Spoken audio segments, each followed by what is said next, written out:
أعوذ بالله من الشيطان الرجيم. بسم الله الرحمن الرحيم. الحمد لله رب العالمين، والصلاة والسلام على أشرف الأنبياء والمرسلين وعلى آله وأصحابه أجمعين، وبعد. nsoso okutenda ku Allah jalla jalaluhu n'amatenda amalungi, nkakasanga nammwe bwe mukakasa nga nzijira ddala ku mutima titewali kisinzibwa mu kusinza okutuufu okujjako Allah tabaraka wa taala. mu kusinza okutali kutuufu waliyo ebisinzibwa, ebimu ku byo nga byewuunyisa n'okwewuunyisa okulaba nti omuntu ateeka nniya okukisinza. Abantu basinza omuliro gwennyini, omuliro ogwaka, naye nga oli alina enzikiriza nti oyo ye katonda we. Abantu basinza ensolo nga bwogiraba bweyinza okuniigina bwetyo n'amagulu gaayo naki nga Allah bwe yagitonda, naye nga omuntu alina enzikiriza nti oyo katonda we. Bayindi basinza ente, n'abalala basinza ensolo ez'enjawulo. Abantu basinza bantu bannaabwe, muntu munne, naye nga akimanyi nti tewali kyasobola kufuna nga kirungi okujjako nga oyo yakimuwadde.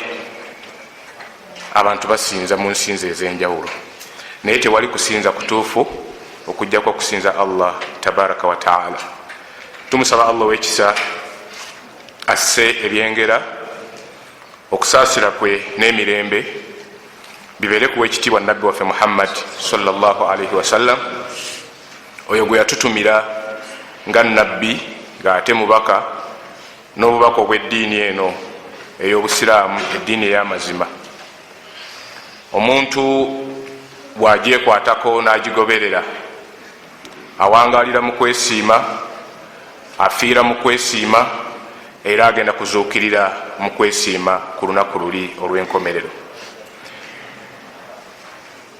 Nsaba Allah tabaraka wa taala atuteeke mu bantu abamutya ebbanga lyonna nga bwe yakitulamira, era mbalamira okutya Allah tabaraka wa taala mu mazima gennyini, mu butuufu bwennyini obw'okumutya nga bwe yatutegeeza mu aya ti ya ayuha alladhina amanu ittaqu llaha haqqa tuqatihi wala tamutunna illa wa antum muslimun.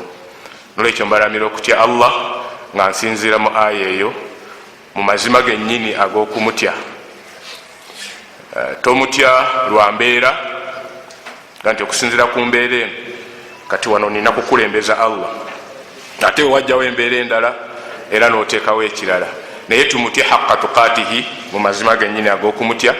Ekyo tukikole ngaokufa tekunnaba kujja, kugenda okututuukako nga tuli abantu abatadde amateeka ge mu nkola nga bwagaagala, n'okuleka byeyagaana nga bwe yabigaana. Oluvannyuma lw'ebigambo ebyo, nzizaako kubeebaza mu myaka gyammwe gino egy'ekivubuka. Ndabamu abasajja abakulu balinga babiri, abakulu ddala mu myaka. Saba Allah baweemu obulungi, batugumiza ku ekyo, ate nga nabo bakola akaabwe, baga nti emyaka yanga bwe gigenze katukole oba oli awo tomanya, naye mmwe kusooka abavubuka mbebaza olw'obumalirivu bwe mwakozesezza okujja okwetaba mu musomo guno. Zimbadde sisuubira nti ku ssaawa ng'eneemu tuyinza okusangawo abantu abatudde wadde nga bawera 10, naye bwe ndaba ekibinja kino kyonna mba nziramu amaanyi nti umma yenkya insha Allah weeri, wemuli okugirwanirira, wemuli okugisomera eddiini, era kyekyabasuzizza wano. Ate nga mu kiseera kino umma yeetaaga nnyo omuvubuka waayo okusinga ebiseera byonna ebirala ebyayita. Emwetaaga nnyo agisomere eddiini, agitegeere.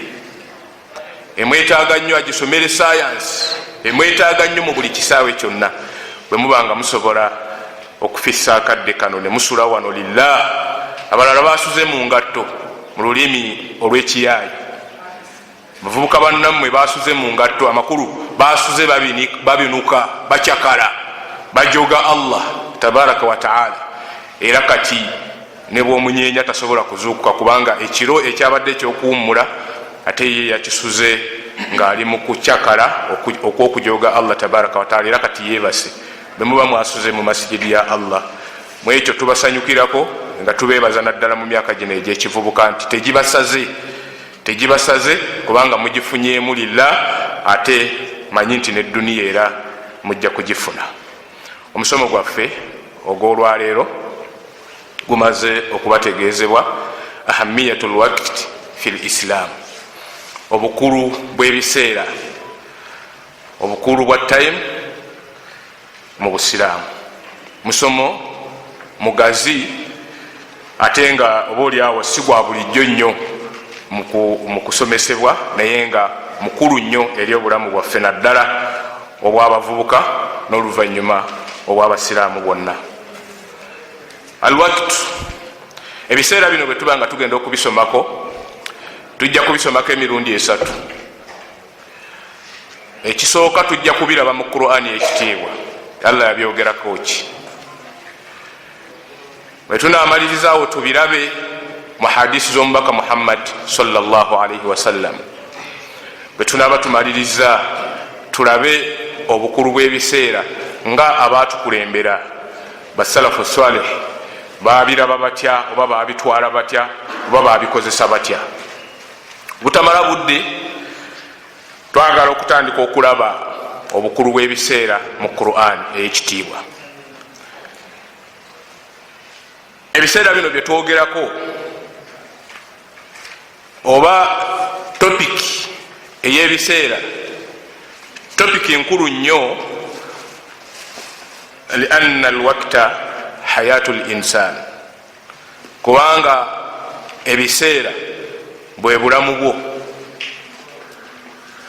Wa ra'su malika, ebiseera obusiraamu bwabitwala nti bwe bulamu bw'omuntu, obulamu bw'omuntu bwolina okuva lwazaalibwa okutuusa Allah lwali kujjulula.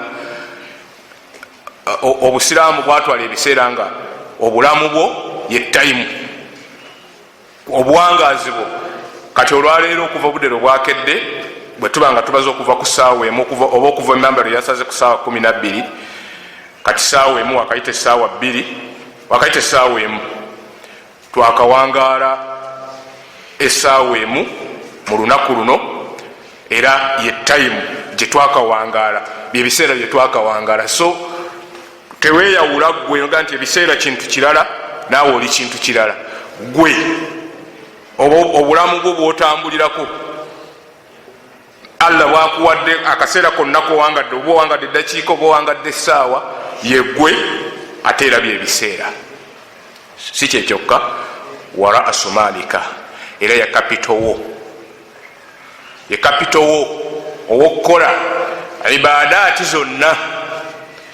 Bwe manjogera ibadaati zonna sijaga nti okola ibadaati ate ngambe nti ate n'okukola ebirala ebyokukuyamba mu bulamu obwensi, kubanga byonna biba ibaada.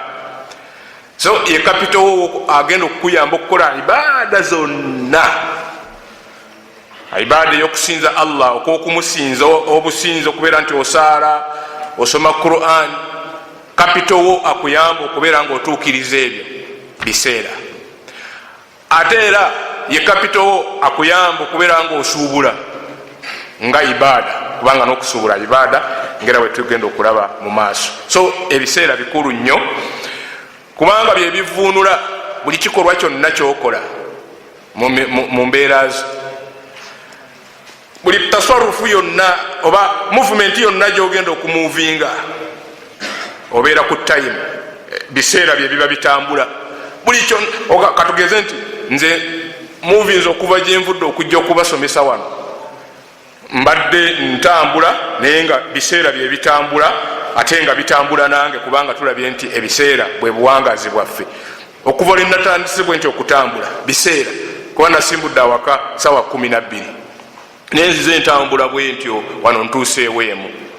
Biseera bitambuddeawo nga nange bwe ntambula, bulamu bwange butambula ate nga ne time bwegenda. So buli kikolwa, buli movement yonna, buli kikolwa kyonna, buli katikitiki konna, lahadha yonna embeera yonna ebeerawo mu nsi biba biseera.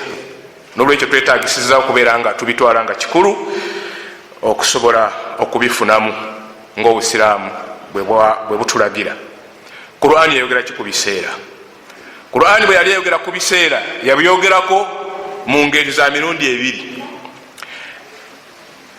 Mu ngeri ng'eri direct ng'etuukira ddala butereevu ku biseera, n'enjogera gye yayogera ku biseera nga teri direct naye ng'atetegeeza time. Ekyokulabirako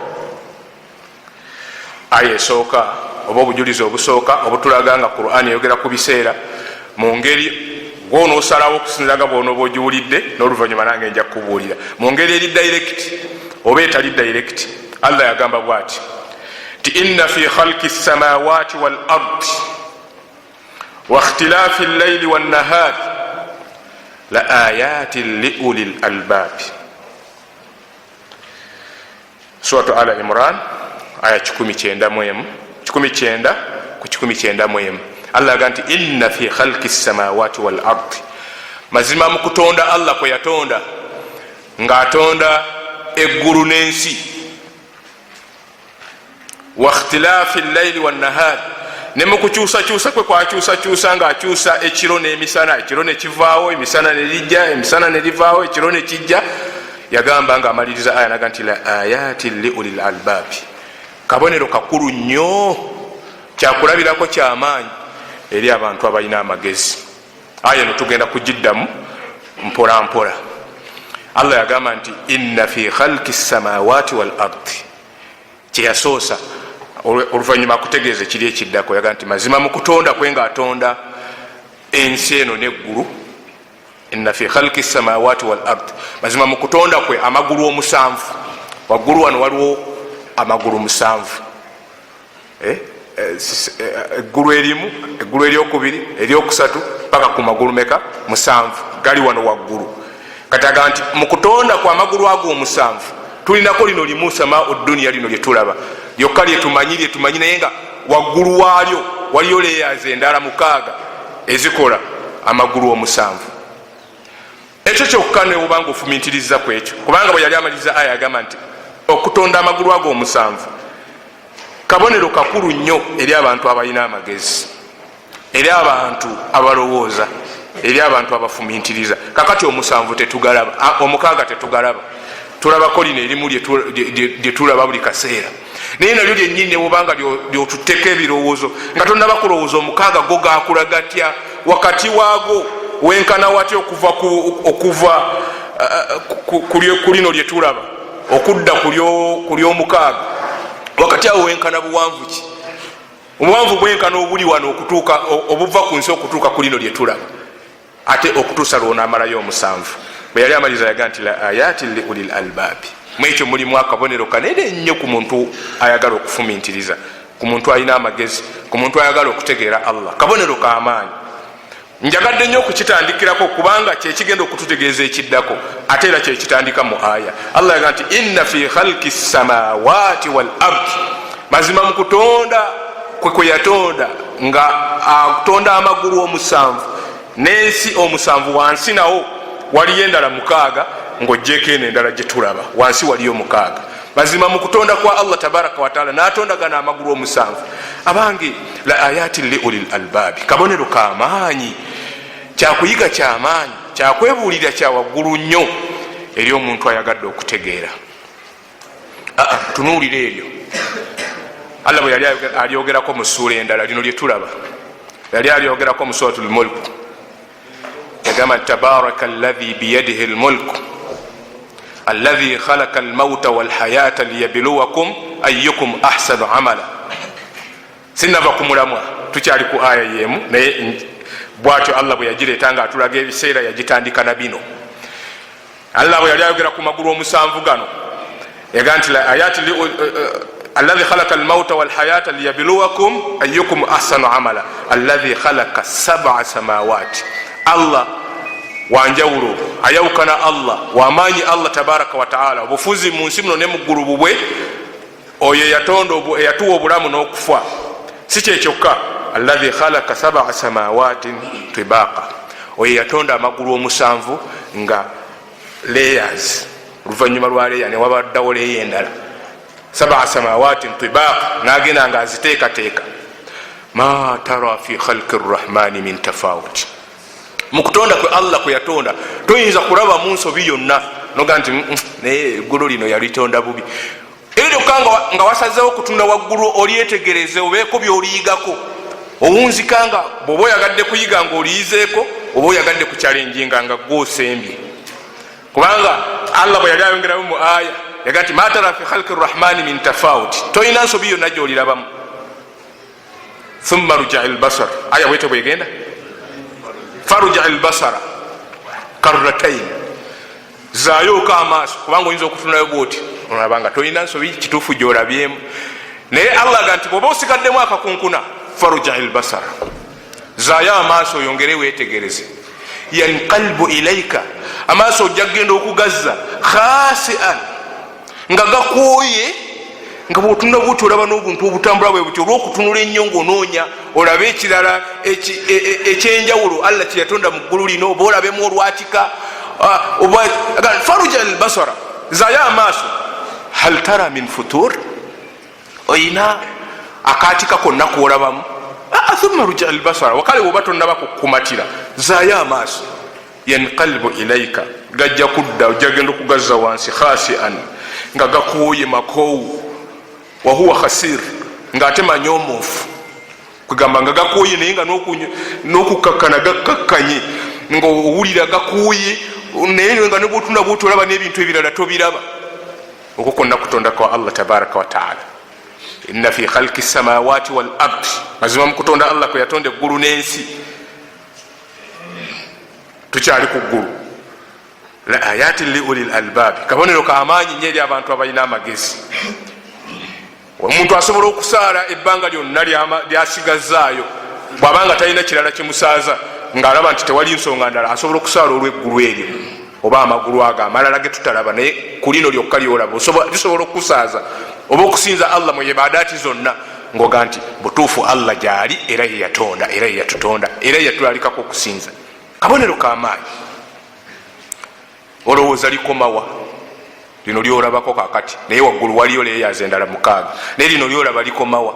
twali tukyali abato ng'oyinza okutambula, waliwo sheekh omu yanyumizaako nti yatambulako n'akoowa ng'ayagala ddikwatako, nga buli lwatunula bwati alaba nga liyina eri gye likoona bweti ku ttaka, n'atambula okutuusa bwe yakoowa ng'ate tali ku tteeko, kubanga era tekisoboka, kuba gyali myaka mitono bwongo obwekito, ng'alowooza nti liyina. naye okwo kwe kutonda kwa Allah. naye bw'otunda bwoti ng'olaba lyewunzise, ng'olaba likoze kaavu bwe liti ligenza liringa erikoona wansi, naye buli wootuuka bwekito bwe kibeera okutuusa ensi yonna.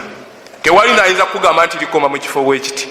la ayatin li ulil albabi, kabonero kamaanyi eri abantu abalina amagezi. inna fi khalqi samawati wal ardi, mazima mu kutonda kwa Allah ng'atonda eggulu n'ensi. ensi sigenda kugigaziwako. wa ikhtilafi llaili wannahari, wano wewali ekyokuyiga ekya time. wa ikhtilafi llaili wannahari, n'okukyusakyusa kwe, ng'akyusakyusa ekiro n'emisana. kabonero kakulu eri abantu abategeera okukyusa ekiro n'emisana. abamanyi besembesa aya eno nga bagamba nti eno aya yetulaga time, yesooka okutulaga time mu Qur'an, kubanga mu kukyusakyusa kwa Allah ekiro n'emisana, buli lwakyusa ekiro ne kivaawo nga kati bwe kibaddewo bukedde, emisana nerijja oba negujja. kakati mu kukyukakyuka kwebyo essaawa ewera, olunaku ne luwera, wiiki newera, omwezi ne guwera, omwaka ne guggwako. eyo ye time.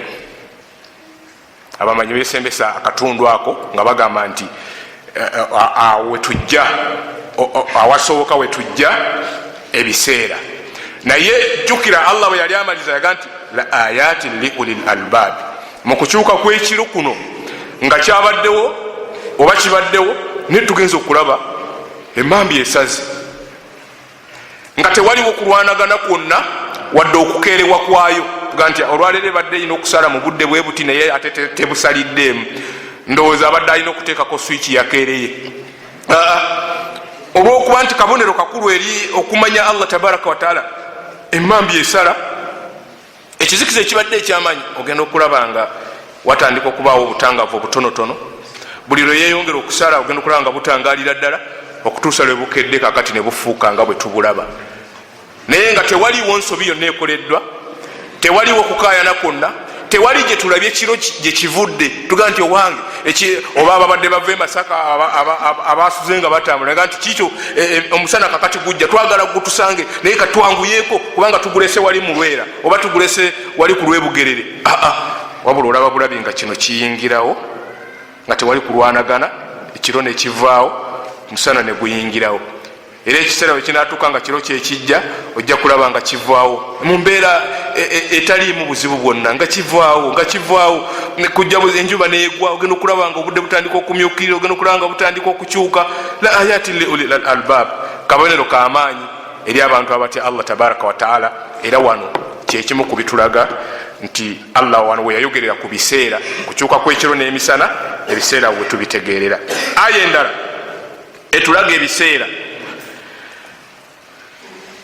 Allah yagamba nti tabaraka alladhi ja'ala fi ssamai burujan wa ja'ala fiha sirajan wa kamaran munira. Yayawukana Allah wakitiibwa Allah tabaraka wa taala oyo eyateeka mu kuggulu n'ateekako munyenye eziryasa, wajaala fiha siraja, eggulu eryo n'aliteekako faddal, eggulu eryo n'aliteekako ettaala, wa kamara munira, n'omwezi ogumulisa. Awo tayimu eriwa? Kubanga zino aya tuzikuleetera kukugiramu tayimu, era kati njagala kutandika kusikaasikako kubanga tulina bye twagala okulaba ate akadde kajja tuggwako. Tayimu eruwa?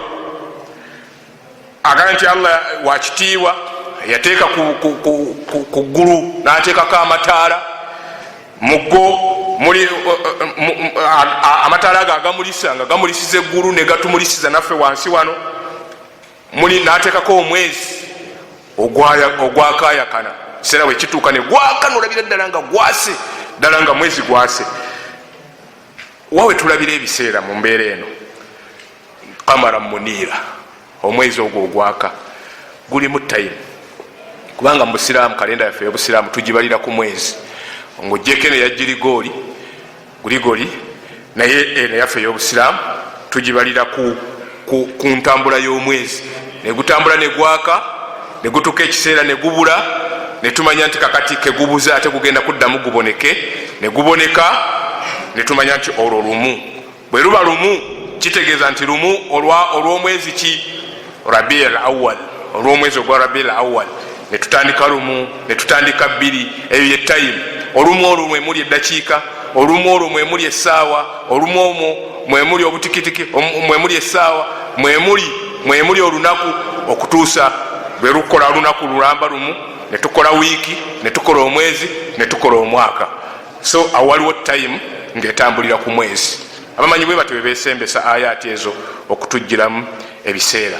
Waliwo aya endala Allah aga nti wahuwa alladhi ja'ala al-layla wan-nahara khilfatan liman arada an yadhakkara aw arada shukura.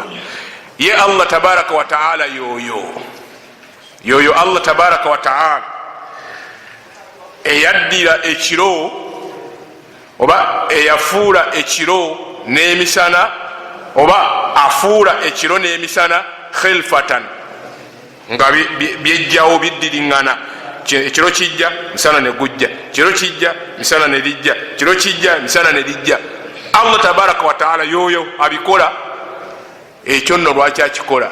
Akikola liman arada an yadhakkara, akikolera oyo ayagala okwejjukanya, an yadhakkara, ayagala okumujjukira n'okumutegeera, aw arada shukura, oba oyo ayagala okwebaza naga nti wallahi Allah engeri jjajjawo ekiro kino, engeri gye yatonda ekiro, kubanga mu kyo mulimu bingi, okuva lwe kiyingiddewo mulimu bingi ebiraga amaanyi ge. Kyeva olabaga nti bwabadde atandika nti huwa allahi jaala llaila wannahara, ye yoyo allah akikozesa kulaga maanyi nakulaga bukulu bwakino kyayagala okukutegeeza. yoyo allah atambuza ekiro n'emisana khilfatan nga bigenda bikyukagana. Okay, muganda waffe asabye nti tubakwotingireko ayati zino, nabadde nkitandise ku mulundi guli naye mbadde ate nkirese. eyo aya eri mu suratu Furqan aya yankaaga mu 2, suratu al Furqan. yoyo allah tabaraka wataala eyafuula ekiro n'emisana, oba afuula ekiro n'emisana nga abitambuza khilfatan nga bigenda biddiriŋŋana, naye ekyo akikola ku lwoyo, akikola ng'akikolera oyo ayagala okubeera nga amutegeera, amujjukira n'amanya nti allah w'amaanyi, awo arada shukura, oba ayagala okwebaza nga nti alhamdulillah allah n'atambuza ekiro kino ne bukya nga nze ndi ku mwaliro gw'ensi, kakati tuli mumusana naye bukedde nga nze ndiwo, awo arada shukura, ne weebaza allah tabaraka wataala wadde nga kakyayi tonnakafuna, naye noga nti ku budde okukya nga nze ndi ku mwaliro gw'ensi, kyakwebulirira kyamaanyi. So eyo aya tugijjamu allaila wannahari, ekiro n'emisana, ekitegeeza ebiseera, nti ebiseera bitambulira ku kiro namisana. ekyo kyetwagaddemu, n'ebirala ebisigadde byongera okutulaga obukulu bwakyo. allah tabaraka wataala wa min hikmati llahi jalla waala, mubimu kubiraga nti allah tabaraka wataala ddala yatutondera ebiseera era ebyongera okulaga tayimu mu Qur'ani ey'ekitiibwa, kwe kubeera nga allah tabaraka wataala yagirayira, yalayira tayimu mu ayati ez'enjawulo. yajjanga alayira anaga nti ndayidde ekiseera kino nendayira ekiseera kino, yajjanga alayira ebiseera mu ngeri ez'enjawulo. lwaki? ekintu kyonna ekirayirwa kiraga obukulu bwakyo. ate allah tabaraka wataala talina kintu kyonna kyeyalayira okujjako nga yakirayira olw'okutulaga amaanyi n'obukulu bwakyo. kyensonga lwaki yakirayira, kubanga okulayira tekubeerawo okujjako kubeerawo lwakuyimirizaawo nsonga oba okugimenyawo. njagala okubaawo ku byokulabirako. okulayira kuno kwava dda eri abantu, ne mufu abantu nga tukikozesa ngaokulayira okuyimirizaawo ensonga oba okugimenyawo oba okugijjawo. abantu bava dda nga balayira, abaali basinza amasanamu balayiranga amasanamu ago, naye ngaoli bwalayira essanamu lye lyakkiririzaamu lyategeeranga katonda nga tojja kumusala mu maaso. balayiranga laata, naga nti wallaata wal uzza, ndayidde essanamu lye bayita, nkulayiridde katonda wange gwe bayita laata, nkulayiridde uzza, ekyo sijja kukikola, oba ekyo nja kukikola, oba ekyo kiri bwe kiti. oli bwe yalayiranga laata, kubanga lyeryali essanamu eryasinzibwanga eryamaanyi, ne uzza n'amasanamu amalala, nibaga nti wallaata bwe yalayiranga limu, era kitegeeza nti yabanga alina wakomeza okulayira. bwe yagagattanga gombi nagati wallaata wal uzza, yalinga akakasa nti alayidde, kyalayidde kyekyo era tajja kukikola. abantu bwe batwe basooka okulayira. wano mu Uganda naffe oba mu bantu, n'abantu balayiranga ebintu ebyenjawulo. oli yagambanga nti aganyabo, ng'omanya nti akulayiridde nnyina, nga nti aganyabo ekyo sijja kukikola. abalala balayiranga okufiira mu kitooke kyagonja, ndowooza kyali tekifiirikamu, nga nti okufiira mu kitooke kyagonja ekyo sijja kukikola. abantu balayiranga lubaale n'ebintu ebirala ebyenjawulo, naye nga kyali kiraga nti okulayira kwava dda, era kuba kulayira kuyimirizaawo nsonga oba okugimenyawo. obusiraamu bwe bwajja ne busomesa nga bulaba nti buli omu mu kulayira kyayagadde kijja kusigazaawo ebisinzibwa ebirala nga shiriki, nga amasanamu ago ge balayiranga. allah tabaraka wataala kyava yamenyawo endayiro eyo, kubanga yali yanjawulo nga buli muntu alayira ekyenjawulo, buli omuntu alayira ekyenjawulo. najjawo endayiro efaanana bwetyo, abantu basigaze endayiro emu okulayira allah tabaraka wataala, kubanga yasembayo ku buli kintu. allah kwe kuteekawo nga tulina kulayira ye, naye ye nga allah tabaraka wataala nasigala nga asobola okulayira kyonna kyalabye nga okulayira okukirayira mulimu ensonga gyayagadde tutegeere. yasigala nga waddembe okulayira ekintu kyonna nga allah tabaraka wataala, kubanga yasembayo ku buli kintu. kati bwe yatuuka ku tayimu, kubanga yajja alayira ebintu ebyenjawulo, nga tiwashamsu waduhaha, nalayira enjuba, nalayira kino, naye nga buli lwagirayira alina kyayagala okukutegeeza oluvanyuma era lwaki agirayidde mu kusooka. Kakati yejja nga alayira naye bwe yatuuka ku time okutulaga obukulu bwayo yagirayira mu bifo bingi, era kumpi mu Qur'ani ebifo ebisinga obungi Allah yajja alayira biseera nga wano yaga nti wallayli idha yaghsha, ndayira ekiro, era alayira ekiseera kyekiro ga nti wallayli idha yaghsha wannahari idha tajalla.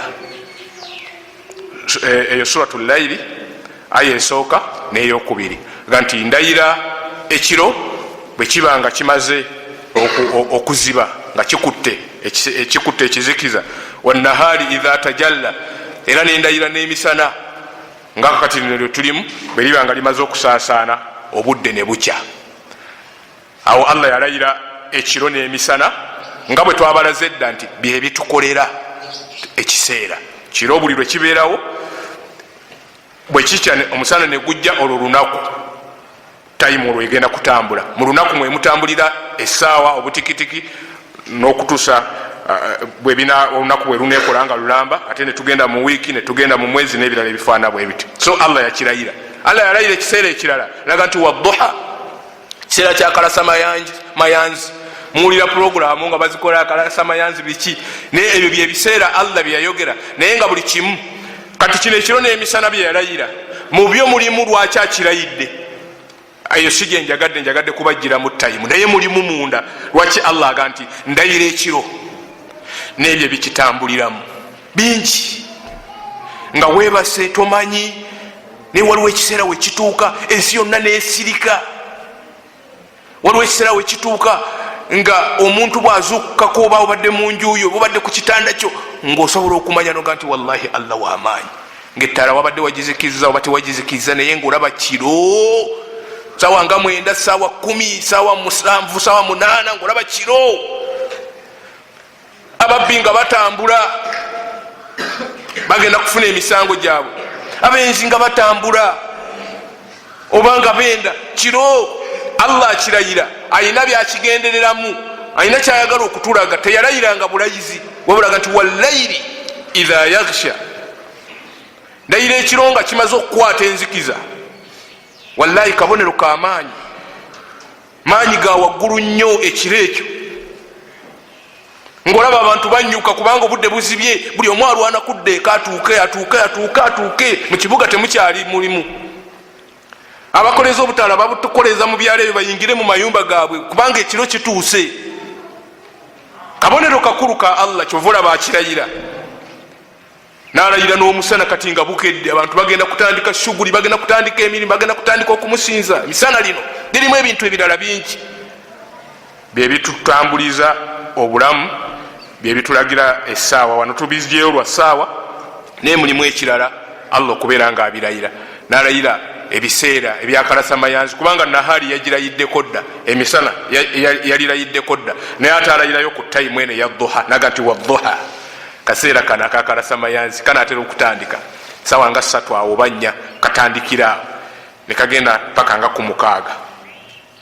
Wadduha kakaseera yakalayira naga nti ndayira akaseera ako kubanga kalimu okusaasaana kw'abantu, kalimu ebintu bingi Allah yakalayira, naye awe era yali atuteekateeka mu tayimu. Allah yayongera n'alayira ebiseera naga nti walfajir, ndayira ekiseera ng'emmambya esaze. Kusala kw'emmambya kuli mu bingi mu kutegeera Allah, kubanga kwe kwawula ekiro ne kuyingiza emisana, kwe kusalawo wakati w'ekiro n'emisana. Kati Allah yakalayira akaseera kanaga nti walfajiri walayalin ashri, wano yalayira ennaku 10 eyo yonna tayimu. Ndayira ekiseera kino ekya fajiri ekyawula wakati w'ekiro n'emisana, walayalin ashri, nendayira n'ebire 10 ebisooka mu mwezi gwa Dhulhijja, okusinzira ku tafsiri esembayo eri abamanyi abasinga obungi, naye nga waliwo ne tafsiri endala ezoogera nti ebiseera ebisembayo, ennaku 10 ezisembayo mu mwezi gwa Ramadhan, naye nga tafsiri ekyasembyeyo walayalin ashri, nendayira n'ebiro 10 ebisooka mu mwezi, ennaku 10 ezisooka mu mwezi gwa Dhulhijja. Allah azirayira kubanga zirimu ebirala bingi, naye naku 10 ezo eyo time ya naku 10 biseera. Twagala kujiramu nti tukulaze nti Qur'ani bwe yali ayogera ku time teyayogera direct mu ayati ezisinga obungi, yayogeranga ojja mu bujja, era abamanyi kyovola bazesembesa nyingi, naye nga mwetujja time mwetujja ne tulyoka tuyimirizaawo time nga tugigerageranyiza, kubanga Allah alayidde fajiri ng'esaze, kiro kivuddewo, misana guzze, eyo time, ate n'alayira ebire 10 era awo alayidde time. Kyongera okutulaga obukulu bw'ebiseera Allah bwe yajja nga abirayira mu ngeri ez'enjawulo. Waliwo yalayira naga nti wal asr, ndayira omulembe, mulembe amakulu, ekiseera, ndayira ekiseera ekirijja, innal insana lafi khusri, ekiseera ekyo kigenda kujja omuntu agenda okukibeeramu. Nerabidde ngenda nerabira okukwotinga wadduha, ekyo ekiseera ekya dduha, eyo suratu dduha aya esooka, walfajiri walayalin ashiri, eyo bagita suratu lfajiri aya esooka neyokubiri okutuusa aya esooka neyokubiri. So awo Allah yajja alayira ebiseera olw'okutulaga obukulu bwakyo, nga bwe nabalaze nti ekintu ekirayirwa kibeera kyamaanyi. Ndowooza tuyinza okukomaawo ku ayati ezitulaga time. Tojja kusangayo nnyo ndala zikugamba nga zogerera ddala nti biseera nti oba ebiseera essaawa nga yogera wabula bwe yajja nga ayogera nga alayira, ayogera ku kiro n'emisana, ayogera, yali atulaga biseera mu mbeera eyo nga bwe tugenda okulaba. Hadithi omubaka sallallahu alaihi wasallam ebiseera yabyogerako atya sallallahu alaihi wasallam. Era tujja kusanga nga ahadithi ezisinga zajja nga teziri direct, naye nga ate zitulaga biseera. Ekyokulabirako nabbi yagamba sallallahu alaihi wasallam, hadisi esooka etulaga obukulu bwa time, yagamba nti ni'matani maghibunu fihima kathiru minan nas. Waliwo ebyengera bibiri abantu bagayavu nnyo ku byo okubyebaza Allah tabaraka wa taala. N'agamba nti ekyengera ekisooka asiha, ekyengera ky'obulamu, ekyo si kyetwagala, walfaraga, n'ekyengera kyakaseera. Waliwo ebyengera bibiri, ni'matani, ebyengera bibiri, maghibunu fihima kathiru minan nas, abantu bagayavu nnyo ku byo okubijjukira n'okubitwala ng'ekikulu, n'okubyebaza Allah tabaraka wa taala, n'okubikoleramu kye balina okukola. Byengera ki ebyo? Asiha, ekyengera ky'obulamu. Olw'okuba kizze mu hadisi kankikuwoneko, abantu bagayavu ku kyengera ky'obulamu, okukikoleramu ibada, okukyebaza Allah, okukikozesa nga bakirina, bagayavu nnyo ku kyo. Kyovolaba mu hadisi ndala nabbi bwe yali akyogerako sallallahu alaihi wasallam yaga nti igtanim khamsa qabla khams, wenyagira ebintu bitano ng'ebitano tebinnabikutwalako. Sihatika qabla maradhika, obulamu bwo ng'obulwadde tebunnabutwala, butwale nga kikulu. Era wano nabbi alaze nti abantu bagayavu ku bwo sallallahu alaihi wasallam, alaze nti abantu bagayavu babugayaliridde, tebebaza kyengera kya bulamu Allah kyabawadde. Osobola okutambulira ku magulu go abiri, n'otambula ku magulu go, naye olabanga ekiri automatic nti olina kutambula nti Allah yagakuwa era olina kugatambulirako. Naye omulala gamenyeka kati emyaka 2 ali mu ddwaliro ly'egindi, emyaka egi. Nina omwami omugwe mmanyi yamalayo emyaka 2 ate n'avaayo nga bagenda kumuziika. Yamenyeka amagulu n'amenyekerako n'omugongo.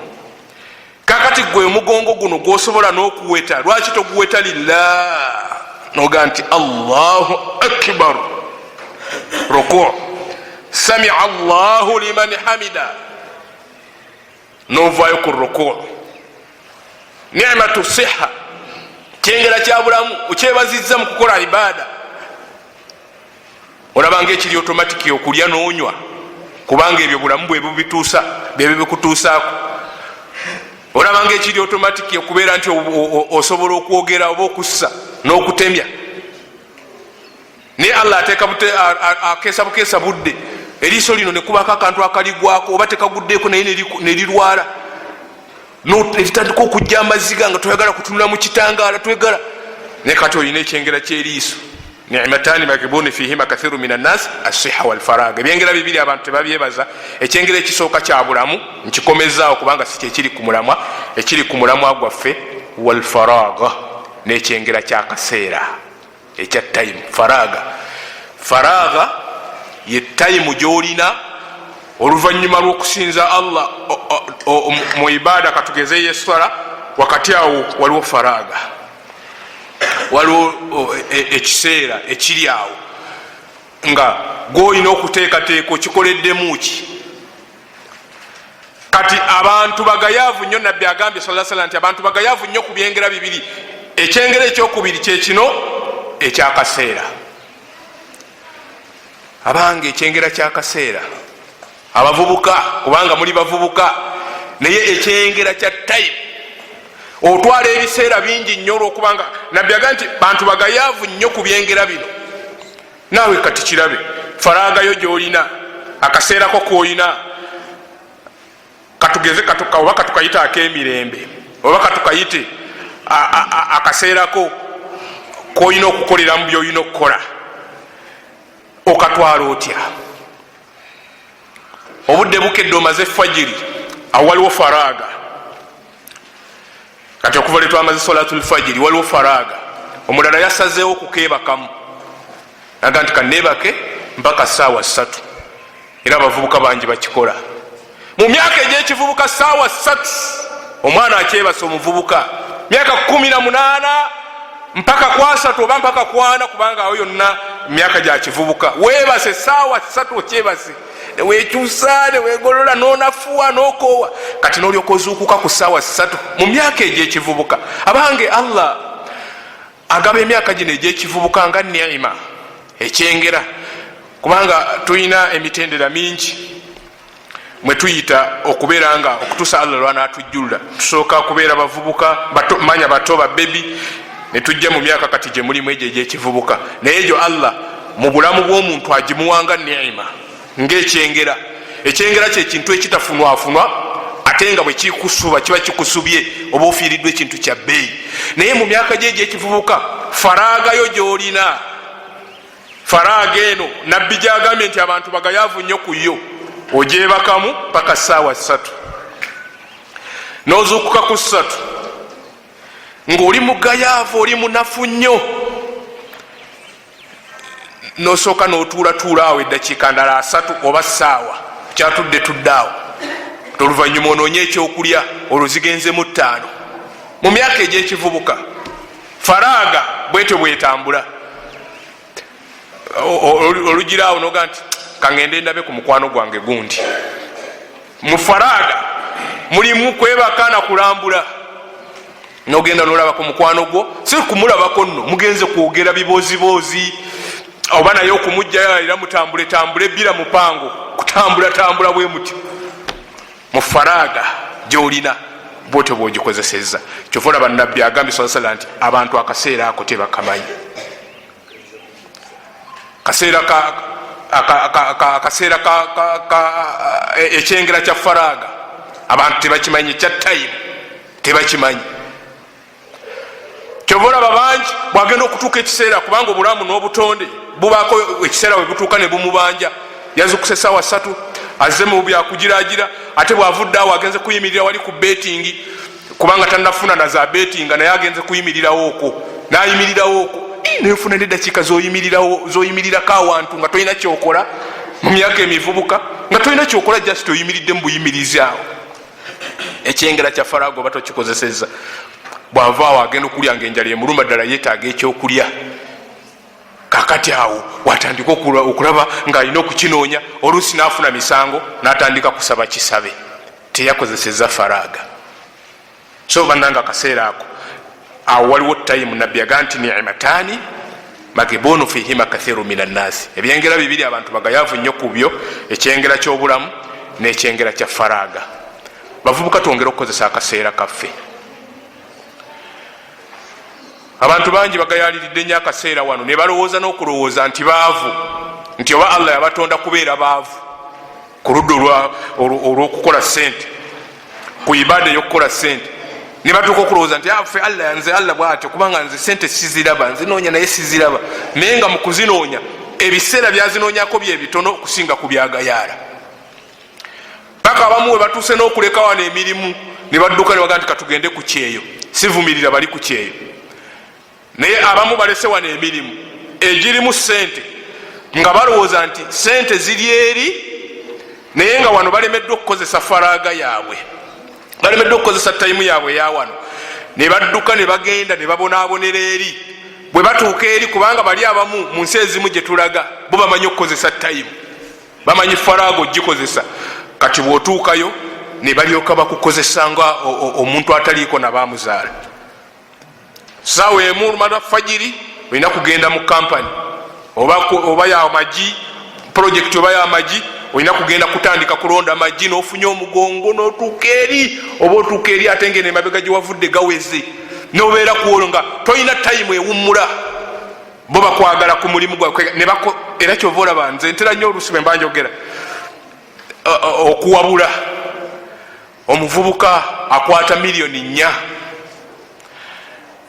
nga adduka kugenda kukola mirimu gifaanana bwe gityo ebweru. Muvumirira ne muwabula nti kozesa faraagayo, tayimu yo Allah gyakuwadde wano, ekyengera ky'obudde Allah kyakuwadde wano, kikozese nnyo nnyo nnyo nnyo. Ojja kulaba nga tewali bwetaavu bwagenda kulonda magi mu mbeera ng'okolanga omuddu. Olwo omuvubuka juzi yagenda Dubai, naye bwe yatuukayo mu mwezi nga gumu n'atandika okulaajana kanti wallahi nkubuulire, alina bwampita naye saagala kukyogera, aga nti embeera mbi, konze mbi ki nti okukola kungi tetuwummula.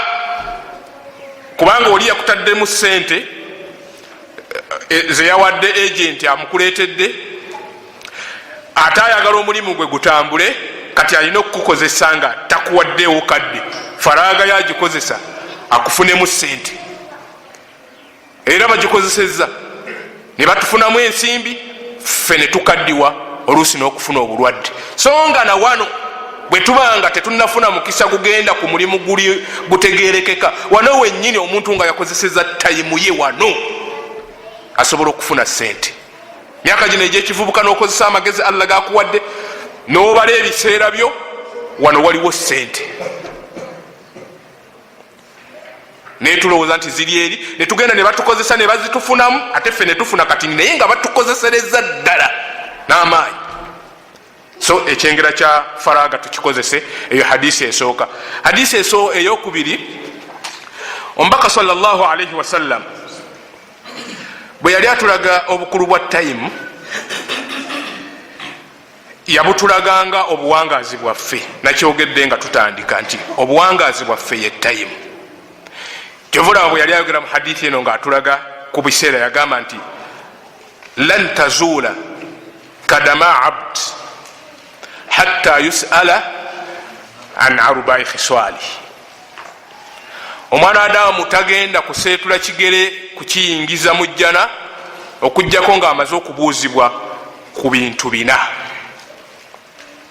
naye ng'ekimu ku byo an umurihi fima afnaahu, agenda kubuuzibwa ku buwangaazi bwe, kiki kye bwaggwerererako. Nakugambye nga tutandika nti obuwangaazi bwe tayimu. An umurihi fima afna, agenda kubuuzibwa ku buwangaazi bwe, kiki kye bwaggwererako. Wakaddiira kuki? Oli mu myaka gya kivubuka gitambula, naye okaddiidde kuki? Ku ludda luno olwa ibaada okaddiidde kuki? Ibaada ki? Ibaada y'okusinza Allah ng'okusaala, okusiiba n'okukola emirimu emirala emirungi. Ibaada ki? Ibaada y'okukola sente, kubanga nayo ibaada. Kusinza Allah ng'okola sente ezikuyamba gwe, ziyambe umma, ziyambe abantu bowangaala nabo, ibaada. Naye Allah agenda kukubuuza ku buwangaazi bwe yakuwa.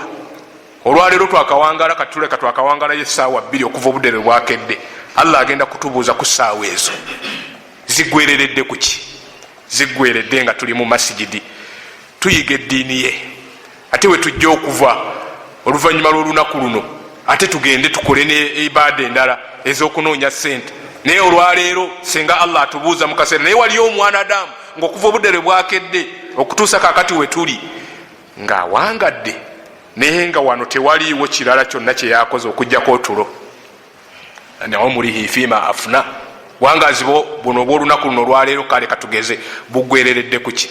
So obulamu bwo byebiseera, buli lwe bugwerera bwe buti. Omu ku baatukulembera Hasan al-Basri yagamba nti, bwe yali ayogera mu bigambo yagamba nti innama anta ayyam, olina okumanya mwana Adamu nti olina ebiseera, olina ennaku zitambula. kullama dhahaba yaumun dhahaba ba'duka, buli olunaku bwe lugenda bwe ruti ekitundu kuggwe kikendeera, buli lunaku olugwawo bwe ruti wabaawo ekikukendeerako. So ebiseera yeggwe, n'olwekyo bitwale ng'ekikulu nti gwe tayimu, buli lwotambula bwoti sala amagezi okulaba nti otambula nayo, kubanga gwe tayimu, gwe biseera. Gwe biseera mu ngeri ki? Buli lunaku lwe luki abantu tubalaba nga basanyuka, nasanyuka kubanga obudde bukedde, kubanga omwaka guweddeko, ne balya n'enkoko ne balya nakye, omwaka guweddeko, naye guweddeko otuuse ku ki? Bano bana bizinesi bagenda ne bewola ebintu ebifaanana bwe biti ewaffe, bagamba nti omwaka bwe guba guweddeko weebaleemu evaluation, olabe otambudde otya mu bizinensi zo, obadde okola otya, wawa okoze loosi, wawa okoze obulungi, oyetaaga kwongeramu ki?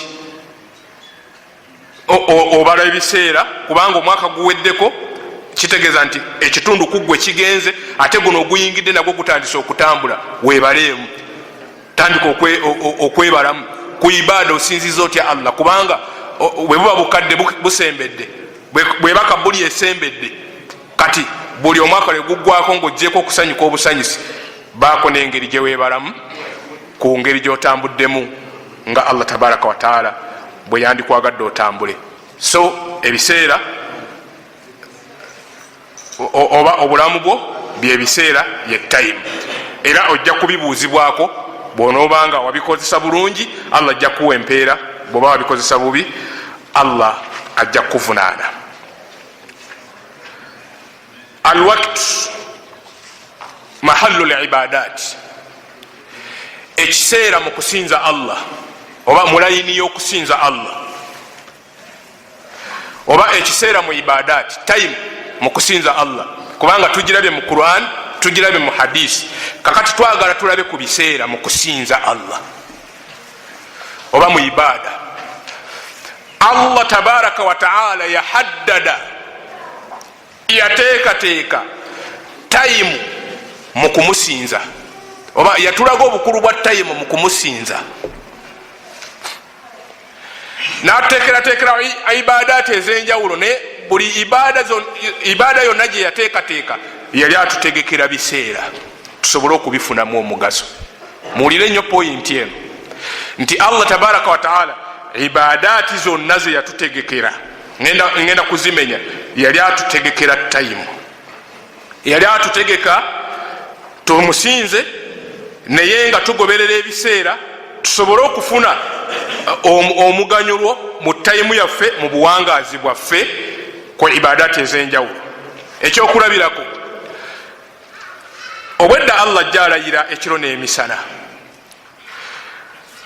naye bwe yali ateekateeka ekiro n'emisana ku ludda olwa ibaada, yabiteekateeka mu mbeera eya salatul fajiri ne salatul magharibi okusooka.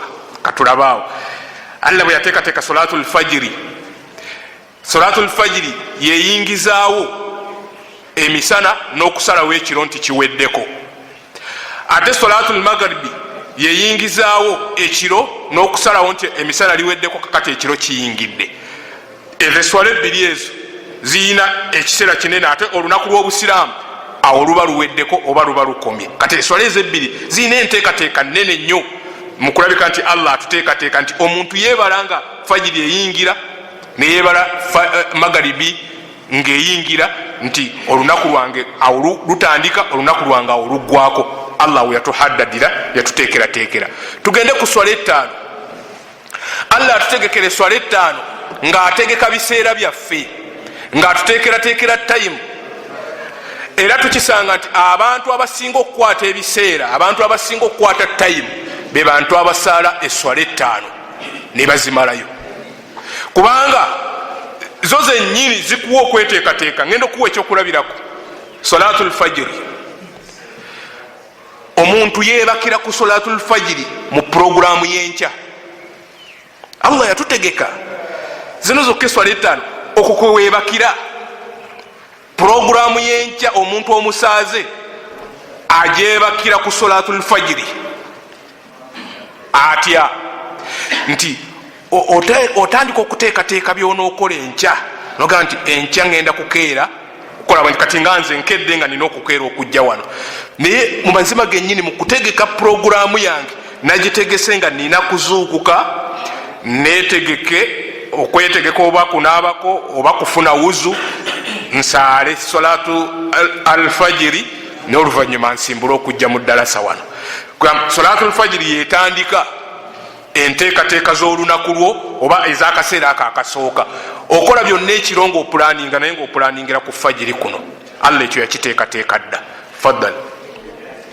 Fajiri bwemala okutuuka n'omala okugisaala, wakati awo waliwo faraaga eri gye nabagambye, waliwo akaseera awo akokulabikanga ogenda okunoonya riziki.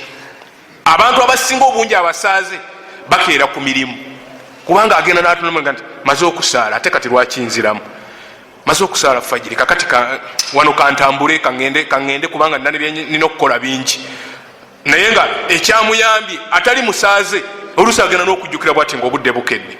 Gwe ekyakuyambye okukeera yabadde salatul fajiri eno ogimaze, kakati otambula butambuzi kugenda ku mirimu. Faraaga eno eri wakati wa fajiri okutuuka ku dhuhuri otandika okugibala, otandika okubala tayimu eno wakati wa fajiri ne dhuhuri noga nti kati ngenda ku mulimu nja kutuukayo saawa 3. Ku saawa 3 awo nina bye nina okukola bijja kuntwalira saawa mpaka ku saawa nga 4, naye ate nina n'okugendako ebwayise, nina kyenjagala okumalirizayo. Dhuhuri enensanga maze okudda ku mubusi enakawa. Dhuhuri ejja kunsanga olaba watandise okuteekateeka ku fajiri, naye ng'oteekateeka puroguramu ze zonna ozikola ng'otagetinze kutuuka ku dhuhuri. Dhuhuri bw'omala okugisaala, abantu bonna abasaaze bwe batyo bwe batambula. Dhuhuri bw'omala okugisaala ojjukira noga nti kati waliwo akaseera okuva ku dhuhuri mpaka ku asiri. Akaseera ako ngaebyokukola nkyalina bingi, naye nina okubikola. Asiri egenda okutuuka nga mbimaliriza. Naddala abantu abatuula mu offices n'emirimu emirala buli omu akolera ku tayimu bwetyo nga atambulira ku biseera bino ebyeswala Allah bye yatuteekerateekera. Naye mu ofiisi oyinza okuba nga olina byolina okukola. Kati omaze dhuhuri oga nti kangende ndye lanki nga bwe mmaze dhuhuri, naye nina okusala amagezi okulaba nti empapula zino okutuuka ku asiri ntekedde okuba nga nzimaliriza, kubanga ate oluvannyuma lwa asiri awo kaseera awo kaliwo katini okutuuka ku magaribi oba okunyuka. Kakati oteekateeka tayimu eno wakati wa dhuhuri ne asiri, tayimu eno ogiteekateekanga olina okutuuka ku asiri nga byolina okukola obikoze. Naye ngaekikuyamba okwetegeka n'okweteekateeka n'okubala obudde buno obuliwo, ekikuteeka ku bunkenke salatul asiri eri egenda okutuuka nga kino okimaze. Ekyo Allah yatuteekateeka mu mbeera efaana bwe kityo. Wakadhalika salatul magharibi bwekyo ne ku swala ya magharibi era tukisanga nga bwe kiri. Omuntu amaliriza salatul asiri naga nti kati asiri ngimaze, naye nno nina okukola byenkola mangu kubanga ate magharibi egenda kuyingirawo, ate awo mba nzingako bintu byange. Naye n'ekirala okugenda mu magharibi nina okuba nga maze okuzingako ebintu byange. Kati awo okola buli kyokola kyonna nga weprogramminga, naye magharibi egenda okukusanga nga kino kiwedde. So awo Allah yatutegeka ng'abantu abasaaze ku ludda olwa ibaada n'atuteerawo eswala ezo tusobole okweprogramminga. Waliwo eyo minzaani yaumiya oba kupima kipimo Allah kyeyateekawo ekya buli lunaku oba ekyolunaku. naye ate waliwo n'eminzaani mu kupima ebiseera Allah gye yatuteerawo nga ya wiiki mu wiiki ye solatul juma. Omuntu asobola okuhaddada emirimu gye n'ateekateeka emirimu gye naga nti nja kutambula bwenti ne bwenti, naye wiiki eno okuva lwetandise ku Mande okutuusa ku lunaku lwokutaano. Abantu bategeka emirimu gyabwe nga bagitegekera ku lunaku lwokutaano nga nejjuma bagiyingizaamu okuva wiiki wetandise. Oba totandise ku Mande oba otandise lwakubiri oba lwakusatu, naye otegeka ng'otegekera ku jjuma. Lunaku lwennyini olwejjuma luba lutandise mwemuli eswala ettaano ate mwemuli nejjuma, era ogenda okubitegana nti ejjuma ejja kunsanga bweti, ejjuma nja kugisaala bweti, ejjuma ejja kubeera bweti. Eyo minzaani ya wiiki. Waliwo minzaani ey'omwezi kwopimira ng'obala ebiseera byo, naye nga tuli mu ibaada nga Allah yatutegeka mu myezi. Buli mwezi gulimu ibaadati ez'enjawulo, era omuntu ajja yeprogramminga bwabanga ddala asinza Allah tabaraka wataala. Paka ne wabayo emyezi naga nti guno omwezi gulimu ibaada bweti, guno omwezi gulimu ibaada eno. Allah yagenda atuteekateeka ng'ogyeko mu mbeera eyo eswala ettaano n'embeera efaanana bwetu, yateekateeka ebiseera byaffe ku ludda lwa hijja. Alhajju ashhuru maalumaat, hijja erina emyezi gyayo egimanyiddwa, ebiseera byayo ebimanyiddwa. Omuntu akola program, ayinza okukola programu nga ya mwaka nga ahaddada ebiseera bye nagamba nja kutambulanga bwenti, wiiki eno nja kutambula, mwezi guno nja kukoleramu kino, namanya nti waliyo akaseera ak'emyezi egy'emizizo. Akaseera ako njagala Dhulhijja wadde tusigejja genda Makka naye njagala nsange nga nkendezezza ku mirimu, kubanga waliwo ibaadaati ez'enjawulo ze nnina okukola. Neyetegeka oba nja kugenda mu hijja oba nja kugenda mu umura. Ibaada ezo zonna zitambulira mu mwaka, zitambulira mu myezi, naye nga omuntu okweprogramminga agenda azihaddada mpola neyeteekateeka naga nti ibaada eno bwenegwa nja kuzzaako eno, mu mwezi guno nja kukola kino, mu mwezi guno Ramadhaani ejja kuba eyingirawo, Ramadhaani sijja kukola nnyo Ramadhaani. Naye ebyo byonna ogenda obirowoozaako, kyokka byonna bitambulira mu mwaka, bitambulira mu time. Buli lwolowooza ku Ramadhaani n'obaako engeri gye weeteekateeka. Kati njagala okubawo ekyokulabirako. Mummwe wano mulimu abalina program nga mu Ramadhaani wamaze dda okutegeka kiki kyonaakola oba n'engeri gy'onaagitambulamu. Mulimu abalina program nga ashhuru alhajj, emyezi gya hijja bwe ginaatuuka esatu, era muyina enteekateeka okutuusa omwaka lwe gunaggwako. Eyo nteekateeka Allah yagikola dda ku nsonga eno ey'ebiseera. Bannange, n'ebigambo ebyo mbalamira okwongera okukuuma ebiseera, mbalamira okwongera okukuuma obudde, kubanga obudde yeggwe era ye kapito yo. Bwobanga obufunyeemu gwe oba ofunye ate oba okozeseza kapito wo bulungi. Mu kukuuma ebiseera mulwane nnyo okulaba nti ebiseera bino Allah byabawadde, mulwana okulaba nti buli kaseera mubijjuzaamu ekyokukola mu ibaada yonna.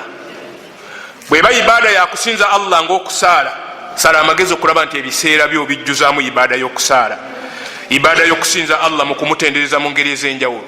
Bweba ibaada yakukola kunoonya ssente, sala amagezi okulaba nti ebiseera byo obiprogramminga oteekemu wonoonyeza ssente, kubanga obusiraamu bukwetaaga okubeera ng'oli mugagga. Mbalamira nnyo abavubuka mu myaka gyammwe egy'ekivubuka, muleme okwongezaayo ennyo ekiseera, kubanga abaatukulembera mu kutwala ebiseera baalaba nti omuntu ayina ekiseera kya lunaku lumu lwokka mu buwangaazi bwe. Baali baagala kutulaga bukulu bwa tayimu n'okugikuuma. Olina ekiseera kya lunaku lumu, zaali badde ssatu, zaali badde ennaku ssatu z'olina mu buwangaazi bwe. Ze ziriwa? Luli olwajjo olwayise, naye olwo lwayise osigadde kulubuuzibwako mu maaso ga Allah. Kyotaakoleddemu kyakusubye, terukyadda mpaka ku lunaku lw'enkomerero olwo lwayise. Waliwo olunaku olw'enkya tomanyi oba onoobeerawo, kubanga kitonde olunaku olwo kitonde ekitannajja. Kiyinza okujja nga naawe oli kitonde kirala, oli mayiti nga Allah yakujjuludde dda olw'enkya, tolusuubira. Kati abantu bangi bongerayo ebiseera, abantu bangi bagayala ku biseera olw'olunaku olw'enkya, agamba nti ajja kikola enkya. Naye enkya ddi? Enkya tomanyi oba yiyo, enkya tomanyi oba weeri. Abantu bangi bukeesa buziba nga weebali nga babayita bantu, ne bukeesa nga babayita mayiti. Kakati olunaku lw'enkya nalwo tolulina, osigazza olunaku olwo lumu, yawumaka yawumak. Olunaku lwo luno lwokka luno lwolina, lwolina okusaaliramu eswala 5, lwolina okutenderezaamu Allah tabaraka wa taala, mwolina okukolera sente ezinakuyamba, mwolina okukolera sente ezinayamba obusiraamu, mwolina okusinziza Allah mu ibadaati ez'enjawulo. So abavubuka tulina olunaku olwo. Mukino mbalaamira nti tuleme nnyo okwongezaayo emirimu, tulina nnyo enzikiriza eyongezaayo emirimu nga kino nja kikola enkya. Omulimu gwo gwonna gubeere gwa leero, kubanga ebyenkya tobimanyi, kubanga ebyenkya si bibyo, kubanga ebyenkya byankya. Allah yamanyi lunakya lutya, yamanyi lunakutambuza lutya. Nolwekyo emirimu gyo gyonna gikole ng'ogikola lwa leero. Akasemberayo ddala tumalirize ebigambo byaffe mu kubala kwammwe obudde, naddala mu myaka gyammwe egy'ekivubuka. Tubalaamira okububala nga temutaddeemu kaalaawo ensi konna wadde okwesaasira kwonna. Abavubuka beesaasiramu ennaku zino nga nti naye kakati mpulira nkooye. Oli ku tayimu, kubanga obuwangazi bwo byebiseera, ate ye kapitowo akukuwulira ngaokwoyeredde ako, oli ku tayimu gyoyonoona. Teekamuko amaanyi amapya mu ngeri y'ekivubuka, okozesa obuvubuka bwo, kubanga ogenda kububuzibwako nga stage, ngaobuwangazi bwo stage eyo kiki kyewabukoleramu. Nolwekyo tulabike nga tukozesa n'obutagayalirira. Obugayalirivu weebuli bungi, weebuli nja kikola enkya, okwagala okuwummula ennyo. Kitusuuziza ibadaati mu myaka gino egy'ekivubuka, kitusuuziza tayimu, okwagala okuwummula n'okugayalirira n'okwewa emirembe, oluusi nga tetunaba kugifuna obanga tetuli bakugifuna mu kaseera ako. N'ebigambo ebyo ndowooza nti tuyina kyetwongedde okumanyako oba okwejjukanya ku bikwatagana ku tayimu. Saagala kusingako awo, njagala kuwunzika musomo gwaffe. Enteekateeka simanyi oba waliwo ebibuuzo, oba bwe mba maliriza kiba kiwedde, simanyi puroguramu eryeta. Waliwo alina kyabuuza? Kitegeeza mugutegedde nnyo oba temugutegeeredde ddala ng'era bwe mukimanya. Naye nga waliwo hadisi ensaaliza nze kangireete muwe mwandibuuliza, mbadde nsomesa wano nenjerabira. Nabbi sallallahu alaihi wasallam we yalaamira abakkiriza ku nsonga y'okutwala tayimu nti tolina tayimu yonna erina kukuyitako ng'eryawo. Enkomerero bw'eriba ng'enetera okutuuka oba ng'etuuse, omanyi nti kaliba kaseera kakazigizigi, kaliba kaseera kakazigizigi okusinziira nga bw'ozza ofuna ilimu. Naye omubaka yatuuka okugamba nti in qamati saa wa biyadi ahadikum fasilatun fa in istataa alla yaquma hatta yagrisaha falyafal. Awo kubala kaseera omubaka yagamba sallallahu alaihi wasallam nti enkomerero bw'eriba ng'etuuse naye nga omu mummwe alina ensigo ey'ekimera gy'abadde alina okusimba, naye nga akaseera katuuse ak'enkomerero nga embeera zonna ziraga nti enkomerero etuuse naye ngaoli alina ensigo mu ngalo gyabadde alina okusimba, bwabanga asobola okugisimba nga enkomerero tennayimirirawo agisimbe, egenda okutuuka nga wakiriyo ensigo eno amaze okugisimba, kitegeeza nti akaseera ako aleme kukafiirwa, wakirira akasimbemu ensigo eyo, ekimera ekyo kibeerewo. So ekyo kyali kyongera okutulaga nti tewaliwo kadde konna konna konna kalina kukuyitako, obanga nenkomerero enetera okutuuka naye ngaolina kyokutte mu ngalo nga kyakusimba, wakiri kisimbe egenda okuyimirirawo.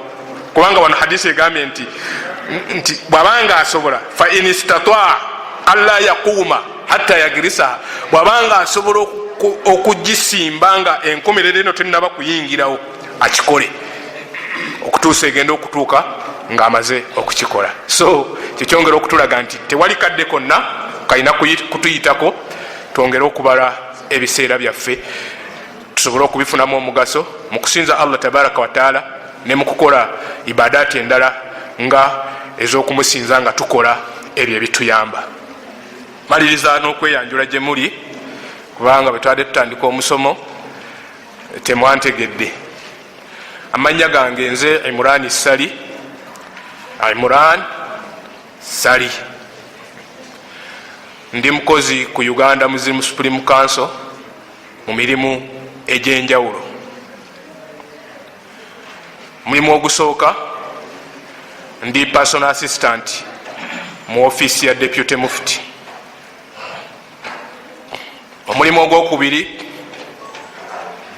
nze omu ku baimaamu b'omuzikiti ogwo ogwa national. Omuzikiti ogwo gulina abantu baimaamu 5 era okusinziira ku bunene bwagwo buli omu alina omulimu gwakola ogumumalawo. Atukulembera ye mukadde waffe Sheikh Hussein Rajabu Kakoza, ne kuddako Sheikh Abdul Kadir Mbogo, ne kuddako Sheikh Ali Juma Shiuyo, ne kuddako Imam Abdul Wahidi Nkarubo, ne kuddako nze Imran Sali. Omulimu ogusembayo nze nkulira ekitongole kya daawa ku Radio Bilal. Radio Bilal ye radio y'ekitebe esangibwa ku Uganda Muslim Supreme Council. Akatale ke kange era ke kasembayo, tulina campaign gye tutandiseewo ey'okulabika nga twegattanga abali mu mulimu ogwa media ez'obusiraamu. Tulina campaign ey'okwegatta okubeera n'ekibiina ekitugatta tusobole okwongera amaanyi mu mpuliziganya z'obusiraamu.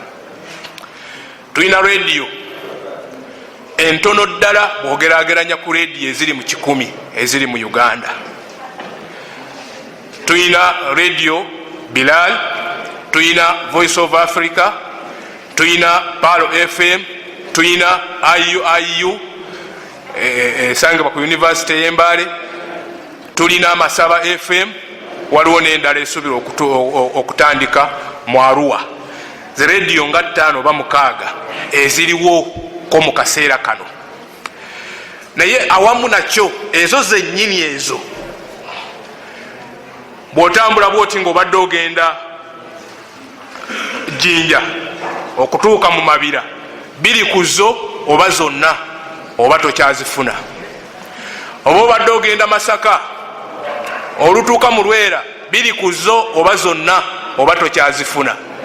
Naye ate ze radio zaffe kakati naye oluusi osanga nga waliwo ebizibu ebituleetera okubeera mu mbeera eyo, nti ono we yanditeereddemu amaanyi ate alowooza kuvuganya n'ono oba kufa ebyono. Ebyo bye twagala okugjawo mu kibiina kye twakoze kikulemberwa muganda waffe Haji Abdul Karim Kalisa n'abalala. Twagala kulabika nga tuteekawo embeera enoonyeza radio ezo ebirango, kubanga radio zikula birango.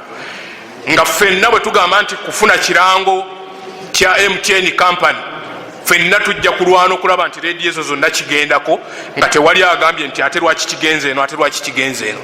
Twagala okwongeramu amaanyi bwe kuba kuzisakira, kuzinoonyeza maanyi oba byuma bizitwala mu maaso, ffenna tuteeramu wamu amaanyi nga tuyita mu kibiina ekyo. Era mu campaign twatandise okulaba nti twagala kuzijjako ebigamba nti okujja mu ndowooza, okujja abantu, okujja endowooza mu bantu egamba nti bwe mba mpuliriza Biraali ate siwuliriza Palo FM oba siwuliriza Voice of Africa, eyo endowooza biidhinillah tujja kutambula nayo kulaba nti ekyo tukijja mu bantu, kubanga era mmanyi nti ate radio zennyini era ze zikikola okukibateekamu. Twagala okujjawo endowooza nti radio eno erina okubeera nga ate etaasa gurupu eno oba ku njawukana z'obusiraamu oba mu ngeri eno, yendowooza twagala kugijjawo kubanga bwe tutuula tulaba nga ffenna tubikkaanyaako. Then n'ekisemberayo ddala twagala okujjawo endowooza egamba nti rediyo eno yagundi, eno yagundi, n'okuteekawo embeera nti wewabawo kampeyini yonna bwebanga ddalasa ng'eno nga twagala kuyita bantu bajje mu ddalasa eno, ffenna tubeera ku ekyo. Buli rediyo yonna tusalawo busazi tugaa nti mwenna mulange eddalasa eri ku mubusi, bonna ne bagiranga kubanga kya busiraamu.